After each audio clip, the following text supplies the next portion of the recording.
रजपुर राज्य का एक छोटा सा गांव था, सत्यनगर। ये गांव बाहर से भले ही साधारण लगता था, लेकिन यहाँ के लोग मेहनती और सीधी सादी जिंदगी जीते थे। गांव चारों ओर से खेतों और घने जंगलों से घिरा हुआ था। सुबह सुबह जब सूरज की किरणें धान और गेहूं के खेतों पर पड़ती, तो लगता मानो पूरी धरती सोने की चादर ओढ़ ले रही हो।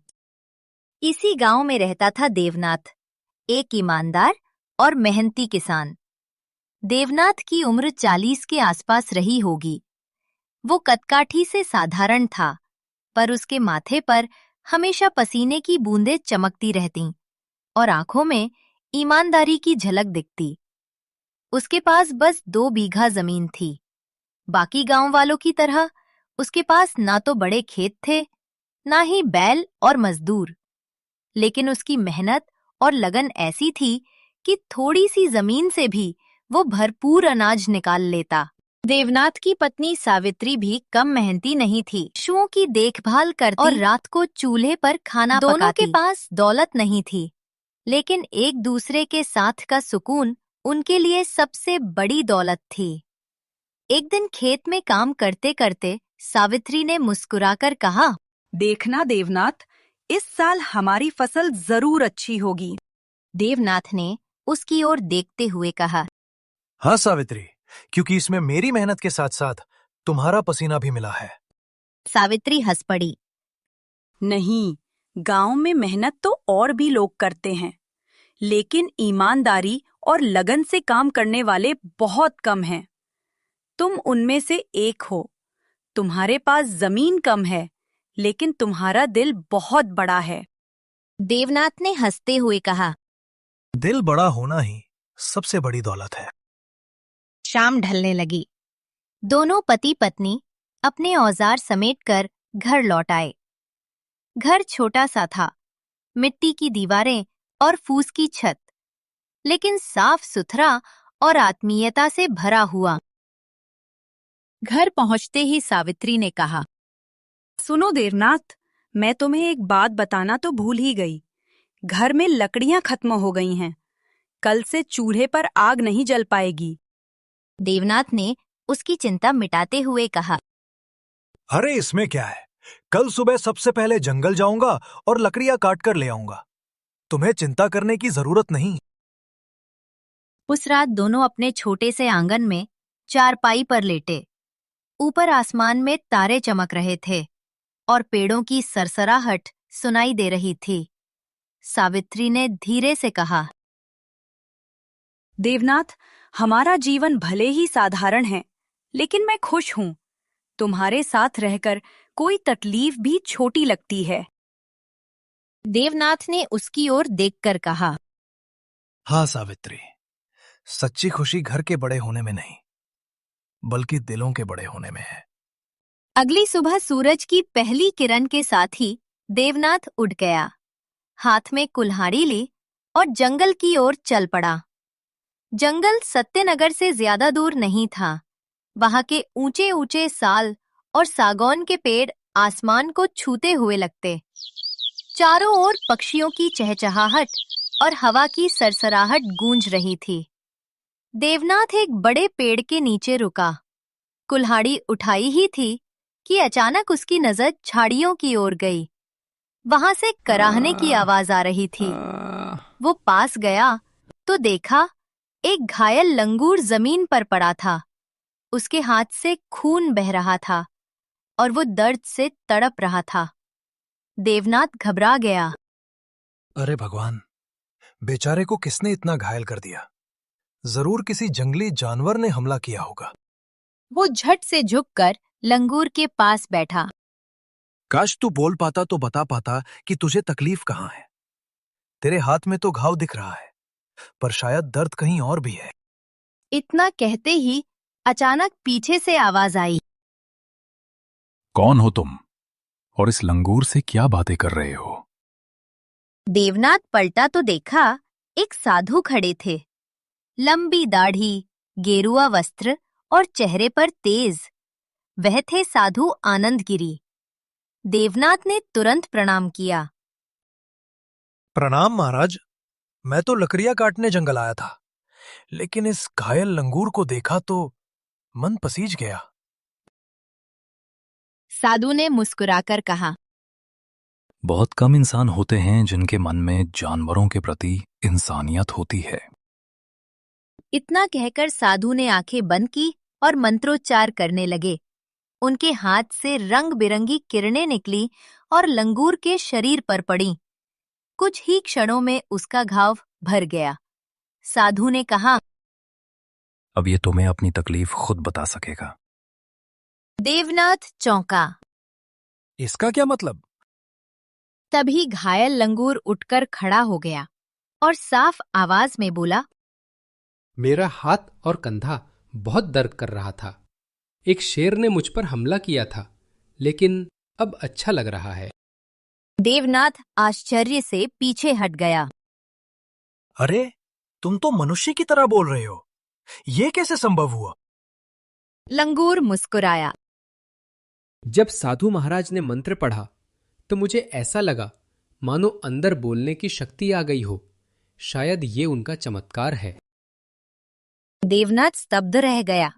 साधु ने उसकी ओर देखा और बोले, ये लंगूर अब तुम्हारा साथी बनेगा। याद रखना, कभी कभी पशु ही सच्चे मित्र साबित होते हैं। इतना कहकर साधु वहीं से अदृश्य हो गए। देवनाथ अब भी अचंभित था। लंगूर ने हंसते हुए कहा, तुमने मेरी जान बचाई है। अब मैं तुम्हारे साथ ही रहूंगा। वैसे मेरा नाम क्या होगा? देवनाथ ने मुस्कुराते हुए कहा, अब से तुम्हारा नाम बिजू होगा। लंगूर खुशी से उछल पड़ा। वाह, अब मैं बिजू, तुम्हारा साथी। देवनाथ के लिए ये दिन किसी सपने से कम नहीं था। जंगल से लकड़ी लाने आया था, पर लौटते वक्त उसके साथ एक अनोखा साथी था, बोलने वाला लंगूर बिजू। रास्ते भर देवनाथ सोचता रहा, लोगों को बताऊंगा तो कौन यकीन करेगा? कहीं लोग मजाक न बना दे। लेकिन सावित्री तो सब समझेगी। सावित्री आंगन में चूल्हा जलाने बैठी थी। उसने देखा कि देवनाथ के पीछे पीछे एक लंगूर आ रहा है। पहले तो वो डर गई, पर जब लंगूर ने हाथ जोड़कर कहा, नमस्ते भाभी जी, मैं बिजू हूं, आपका नया मेहमान। सावित्री की आंखें आश्चर्य से फैल गईं। अरे, यह तो बोलता है। देवनाथ ने हंसते हुए पूरा किस्सा सुना दिया। साधु आनंद गिरी का चमत्कार, घायल लंगूर का इलाज और बोलने की शक्ति। सावित्री हैरान भी हुई और प्रसन्न भी। सच में, ये तो ईश्वर का वरदान है। बिज्जू ने शरारती अंदाज में कहा, भाभी जी, अब मैं आपके घर का हिस्सा हूं। जब तक आप मुझे भगाएंगी नहीं, मैं कहीं नहीं जाने वाला। सावित्री हंस पड़ी। अरे भाई, घर छोटा जरूर है, पर दिल बड़ा है। तुम्हारे लिए भी जगह है। उस रात तीनों ने साथ बैठकर रोटी सब्जी खाई।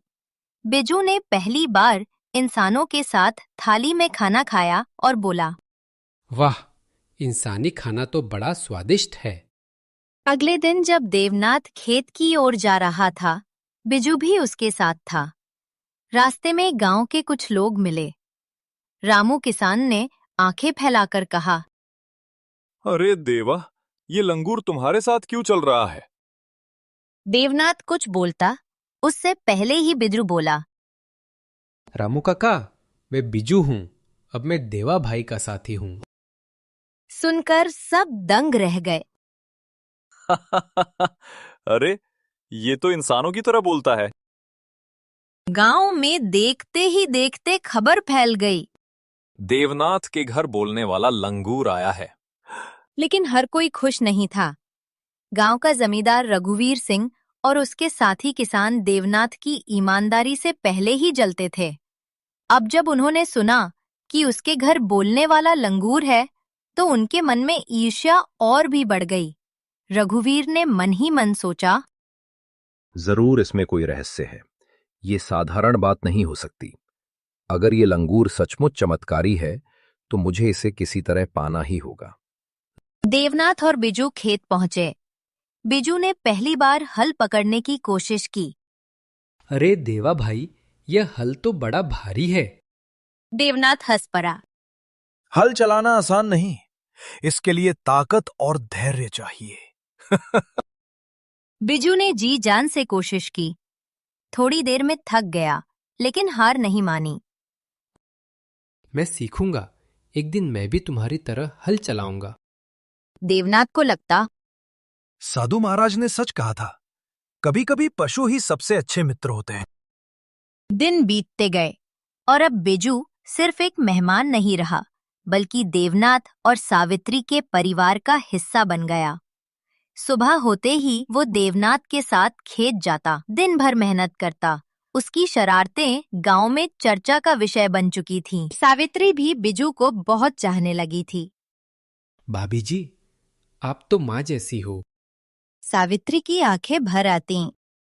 हाँ बिजू, सच मानो तो मैं तुम्हें अपने बेटे की तरह ही मानती हूँ। घर में अभी एक अजीब सी रौनक आ गई थी। छोटे से आंगन में बिजू की किलकारियां गूंजतीं और सावित्री के चेहरे पर मुस्कान बिखर जाती। देवनाथ भी मन ही मन बहुत प्रसन्न था। खेत में काम करते समय जब थक जाता तो बिजू मजाक कर कहता, देवा भाई, थोड़ा आराम कर लो, अब ये हल मैं चलाऊंगा। लेकिन ये खुशी सबको रास नहीं आई। गांव का जमींदार रघुवीर सिंह अब और भी बेचैन हो गया। उसके मन में शंका गहराती जा रही थी।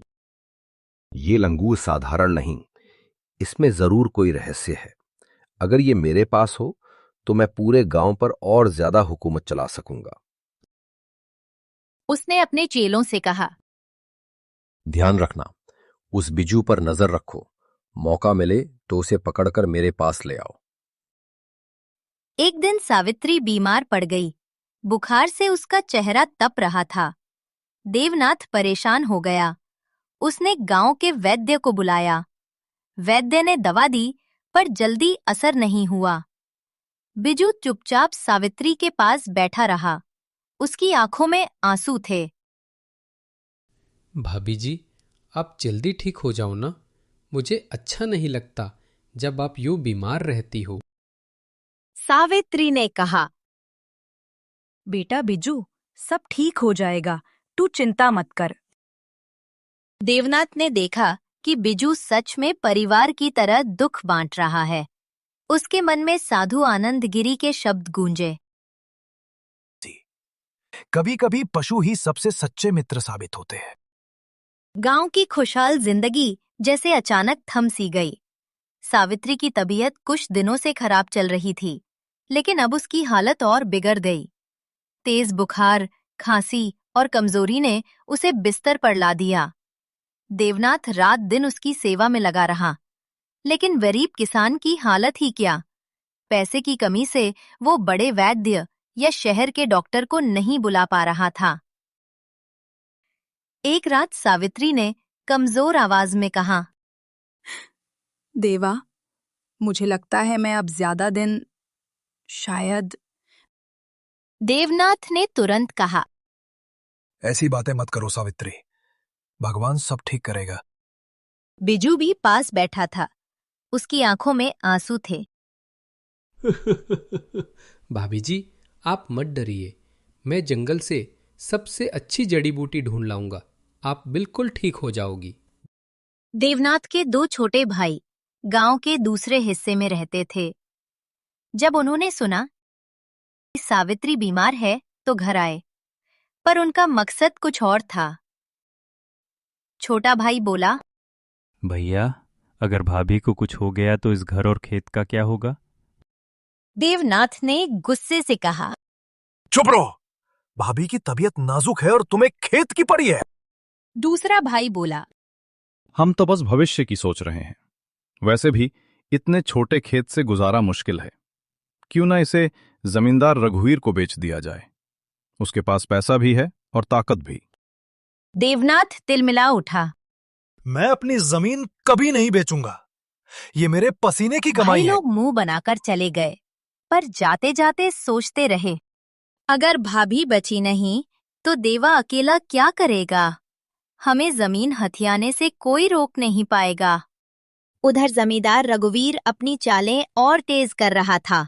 उसने अपने गुंडों से कहा, देवनाथ की पत्नी बीमार है, घर में पैसे नहीं हैं, जल्द ही वो मजबूर होगा। उसी वक्त मैं उसके खेत हड़प लूंगा। गांव में अफवाहें फैलने लगीं। सावित्री शायद अब ठीक ना हो पाए। बेचारे देवा का क्या होगा? देवनाथ इन सब बातों को अनसुना करता, लेकिन भीतर भीतर टूट रहा था। एक दिन बिजू ने कहा, देवा भाई, मुझे जंगल जाने दो, मैं कुछ ढूंढ लाऊंगा। वहां पुराने साधु महाराज रहते हैं, शायद वही मदद करें। देवनाथ ने डरते हुए कहा, नहीं बिजू, अकेले मत जाना। रघुवीर के लोग तुम्हें नुकसान पहुंचा सकते हैं। बिज्जू ने दृढ़ता से कहा, अगर मैं न गया तो भाभी का क्या होगा? उनकी सांसें हर दिन कमजोर हो रही हैं। मैं कोशिश जरूर करूंगा। सावित्री ने भी धीरे से कहा, उसे जाने दो देवा। जब भगवान भेजे साथी पर भरोसा ना करेंगे तो और किस पर करेंगे? देवनाथ ने भारी मन से हामी भर दी। बिजू जंगल की ओर चल पड़ा। घंटों भटकने के बाद आखिरकार उसे वही साधु आनंदगिरी मिल गए। वो नदी किनारे ध्यान में लीन थे। बिजू ने हाथ जोड़कर कहा, महाराज, मेरी भाभी बहुत बीमार है, कृपा कर कोई उपाय बताइए। साधु ने आंखें खोली और मुस्कुराए। बेटा बिजू, चिंता मत कर। ये लो, ये जड़ी बूटी और ये एक बीज। बिजू ने उत्सुकता से पूछा, बीज? इसका क्या करूंगा? साधु बोले, जड़ी बूटी से सावित्री का उपचार करना और इस बीज को खेत में बो देना। ये साधारण बीज नहीं है, इसमें चमत्कार छुपा है। सही समय आने पर ये तुम्हें और तुम्हारे साथी को सहारा देगा। बिजू ने श्रद्धा से झुककर कहा, महाराज, आपका आशीर्वाद हमेशा हम पर बना रहे। बिजू दौड़कर घर पहुंचा। उसने सावित्री को जड़ी बूटी का काढ़ा पिलाया। धीरे धीरे उसका बुखार उतरने लगा। कुछ ही दिनों में सावित्री की सेहत में सुधार दिखने लगा। देवनाथ की आंखों में खुशी के आंसू आ गए। बिजू, तू तो हमारे लिए फरिश्ता बनकर आया है। देवनाथ और बिजू ने साधु के कहे अनुसार खेत के कोने में वो बीज बो दिया। कुछ ही दिनों में वहां से हरे भरे अंकुर फूट निकले। पौधा तेजी से बढ़ने लगा, जैसे उसमें कोई अदृश्य शक्ति हो। गांव वाले आश्चर्य से कहते, देवा के खेत में तो कोई अनोखा पौधा उग रहा है। देवनाथ मन ही मन सोचता, साधु महाराज का वरदान है, जरूर इसमें कोई रहस्य छुपा है। अब घर में उम्मीद की नई किरण जग चुकी थी। सावित्री धीरे धीरे ठीक हो रही थी और खेत में भी कुछ चमत्कारी घटित होने वाला था। लेकिन दूसरी ओर रघुवीर और उसके गुंडे मौके की ताक में थे और घर में धीरे धीरे खुशियां लौटने लगी थीं। लेकिन देवनाथ के मन में अब भी एक चिंता बनी हुई थी। अगली फसल का क्या होगा? घर की सारी जमा पूंजी सावित्री के इलाज में खर्च हो चुकी थी। एक सुबह देवनाथ और बिजू खेत की ओर गए। जैसे ही उन्होंने नजर डाली, उनके पैरों तले जमीन खिसक गई। जहां साधु महाराज का बीज बोया गया था, वहां से एक अनोखा पौधा निकल आया था। उसकी पत्तियां सोने जैसी चमक रही थीं और उनमें से मीठी खुशबू आ रही थी। बिजू उत्साहित होकर बोला, देवा भाई, देखो, ये तो साधारण पौधा नहीं है। साधु महाराज सही कह रहे थे, इसमें कोई चमत्कार है। देवनाथ विस्मित रह गया।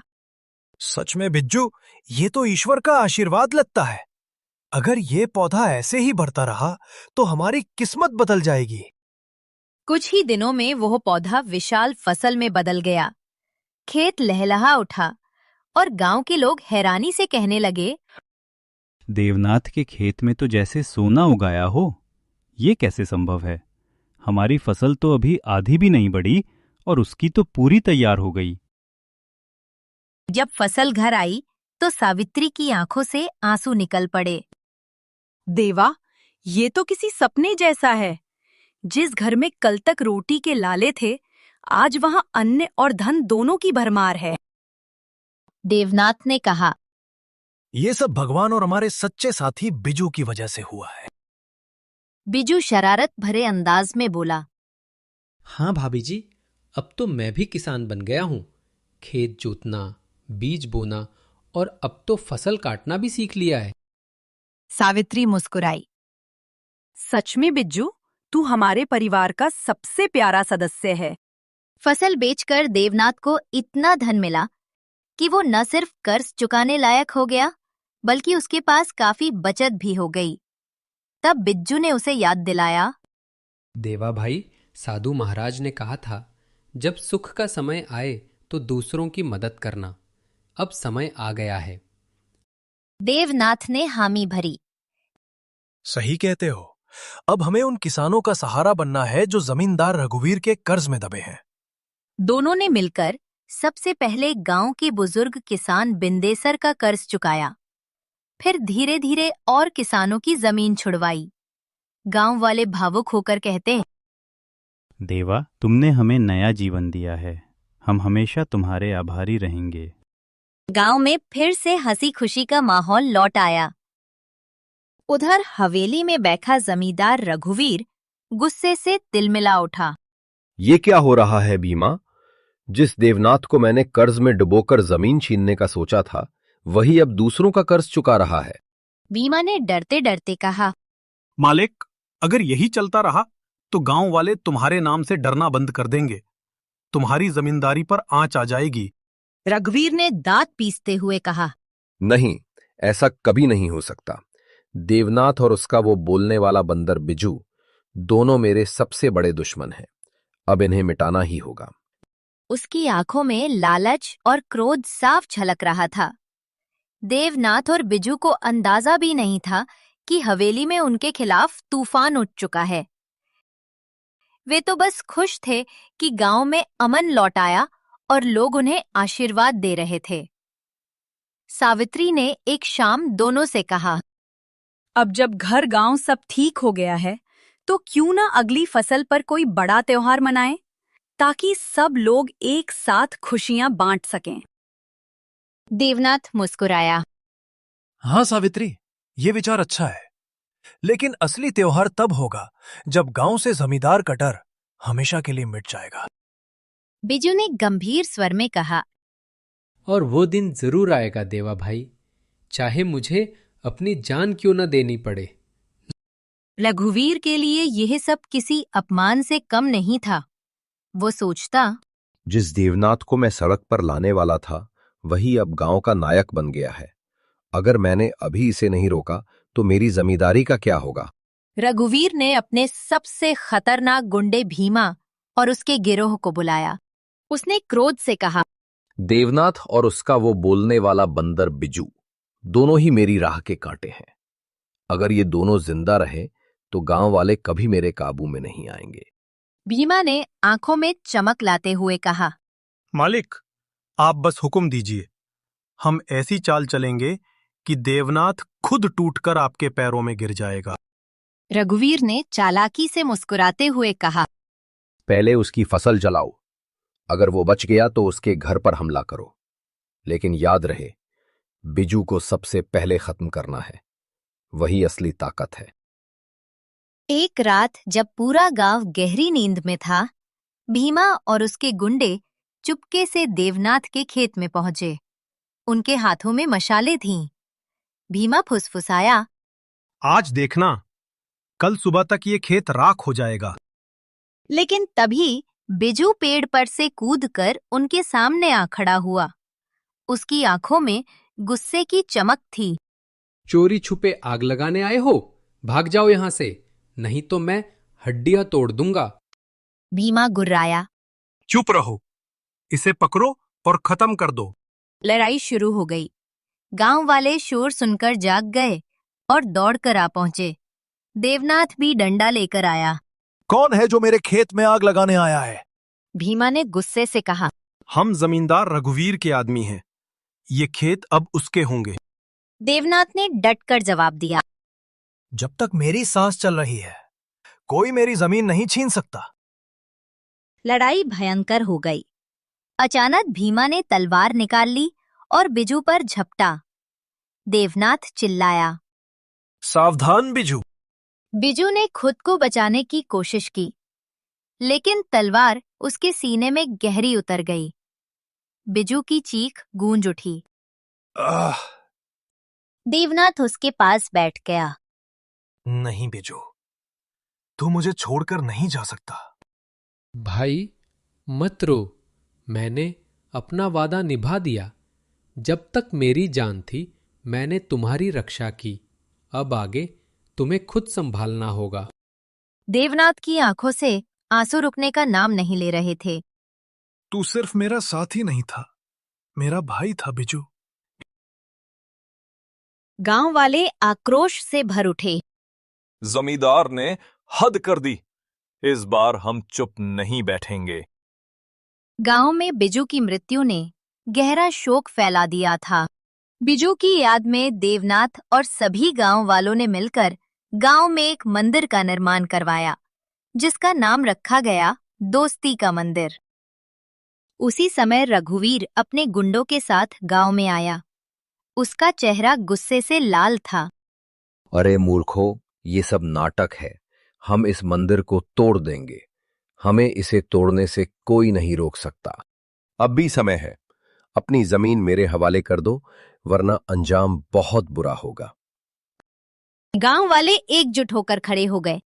नहीं, अब हम तुम्हारे गुलाम नहीं रहेंगे। देवा हमारा भाई है और साथ ही वृक्ष हमारी ढाल। उसने अपने गुंडों को आदेश दिया। इस मंदिर को गिरा दो। तभी अचानक साधु आनंदगिरी प्रकट हुए। उनके चेहरे पर गुस्सा साफ झलक रहा था। साधु ने कहा। रघुवीर, ये मंदिर सत्य और मित्रता का प्रतीक है। तेरा लालच और अत्याचार अब यहीं खत्म होगा। तभी साधु की आंखों से शक्ति निकली और रघुवीर तथा उसके साथियों को वहीं पर भस्म कर दिया। उस दिन के बाद से गांव में डर और अन्याय हमेशा के लिए खत्म हो गया। देवनाथ हर सुबह मंदिर में बैठकर बिजू से बातें करता। भाई, तू भले ही रूप बदल गया है, पर तू अब भी मेरे साथ है। सावित्री भी रोज वहां दीपक जलाती और कहती। बिजू बेटा, तू हमारे घर का रक्षक बन गया। धीरे धीरे साती मंदिर की कथा दूर दूर तक फैल गई। आसपास के गांवों से लोग आकर उस मंदिर के दर्शन करने लगे। वह जगह तीर्थ बन गई, मित्रता स्थल। लोग वहां आकर प्रण करते। हम अपनी दोस्ती को कभी नहीं तोड़ेंगे। और इस तरह बिजू और देवनाथ की कहानी अमर हो गई। उनकी मित्रता सिर्फ गांव की नहीं, बल्कि पूरी दुनिया के लिए प्रेरणा बन गई। सच्चा मित्र वही है जो सुख दुख में साथ खड़ा रहे, और सच्ची दोस्ती वही है जो त्याग और बलिदान से अमर हो जाए।